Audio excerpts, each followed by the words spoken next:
Wow, Rabbi Willem, look at you. You're really doing lech lecha over here. You're unpacking boxes, going here to there. Wait a second. Is this your wife over there? No, that's not your wife in the box. Benzian, this is the first time that you actually came. Usually when you meet somewhere on the street or in the shul, this time you came into my house. You came into my house to get something out of me. Is that right?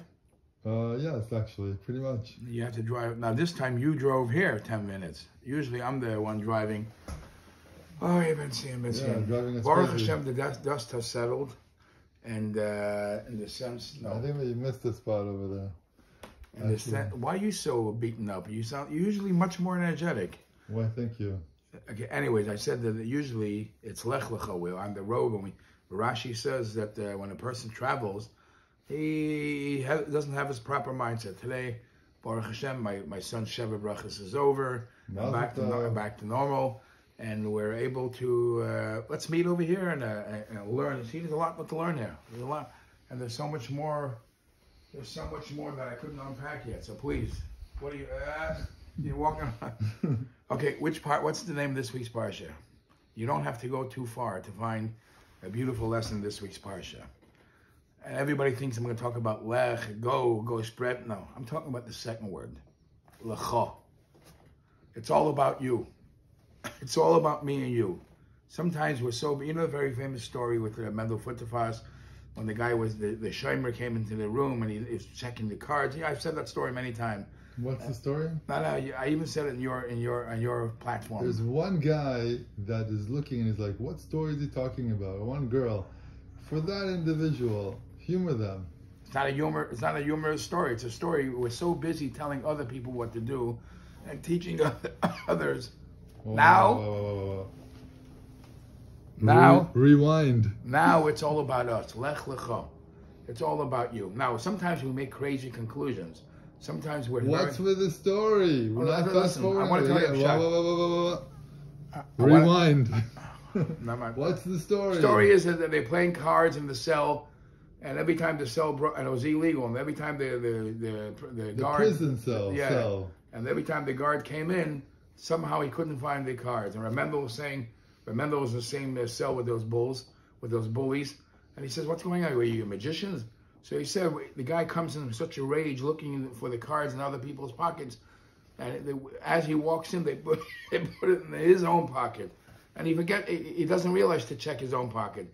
So this is the nature of the people. We're so busy with others telling you what to do, that what to do, and teaching good stuff. But it's time for lecha. It's time to do it yourself. Now, sometimes we come with funny conclusions. I saw a beautiful pshat in this week's parsha. It says, "V'anshe Sidoim roim v'chatoim l'Hashem ma'od." They were wicked people, but if you're an Israeli, you're half Israeli, right? So you're very good. Israeli, half Martian. So you're very good in dikduk, right? So if you look at the comma in the pasuk, it comes in the middle and left field. How do you read the pasuk? V'anshe Sidoim. I know Ben Zion, by Kriyas Soteres Shabbos, suddenly he'll burst out laughing because he'll see this is what Wilhelm said. So whoever sits next to Ben Zion, be careful, he's going to burst out laughing. It's one long sentence. They're wicked people. No, the comma is V'anshe Sdoim roim v'chatoim l'Hashem ma'od. No. Eli Rosenfeld, what's pshat? Levi Kunyin, what's pshat? Why do you stop over there?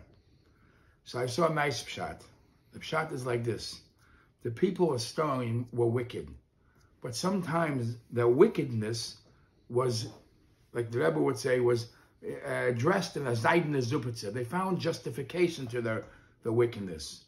They said, oh, we have money. God blessed us with money. A poor man wants. We don't have to give him. Why? Because La Hashem Ma'od. Ma'od, B'chol Ma'odcha means money. God has the money. God gave it to me.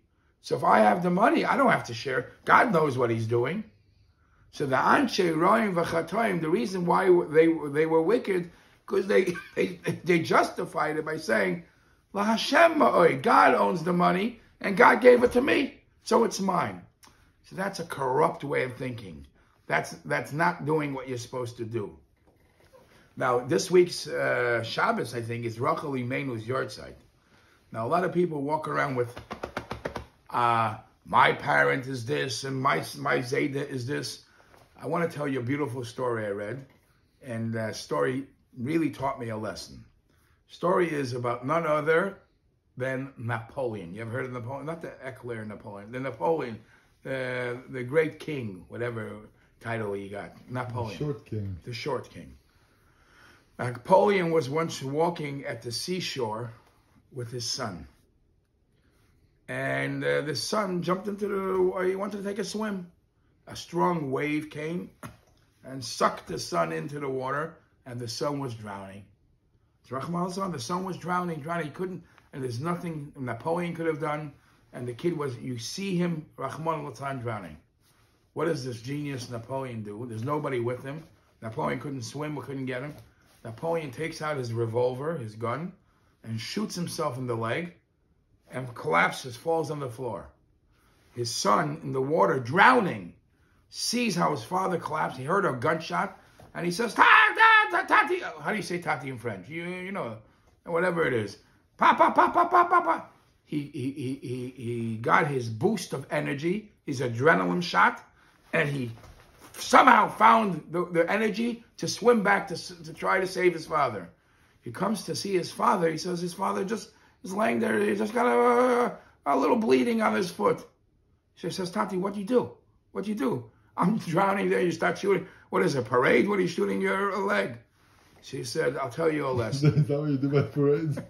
So I said, hey. So Napoleon said a beautiful lesson. Napoleon said that when I realized that you were Rahman al-Islam drowning, and I couldn't help you, I had to teach you a lesson. The lesson was, as long as you thought that your father, the great Napoleon, is here to help you, you were drowning. When you realize that I had to make myself look as if I'm gone. So you should be able to create within yourself your adrenaline shot, your extra boost. So I shot myself, making you think that I'm gone. So you should kick in and you should do what's yours. That's a very, very important, a very strong lesson. And I read that a Rosh Hashiva said, I'm not going to say who the Rosh Hashiva was. What's his name? I just said, a Rosh Hashiva said, isn't that funny? Why is it that everybody in the world knows of the person called Napoleon, and most of the people don't even know that Napoleon had a son? Why? The first, I thought I'm going to tell you the story about Napoleon walking his son. You'll start laughing. Napoleon had a son. Why didn't anybody ever hear about Napoleon's son? And he said a tremendous lesson. Napoleon's son you didn't hear about because he had a father, Napoleon. Napoleon you heard about because his father wasn't anybody special. He made himself who he was. And that's the Lech Lecha. That's the Lecha. Ben Zion, it's time to act and go out and vote and do the right thing. Shabbos.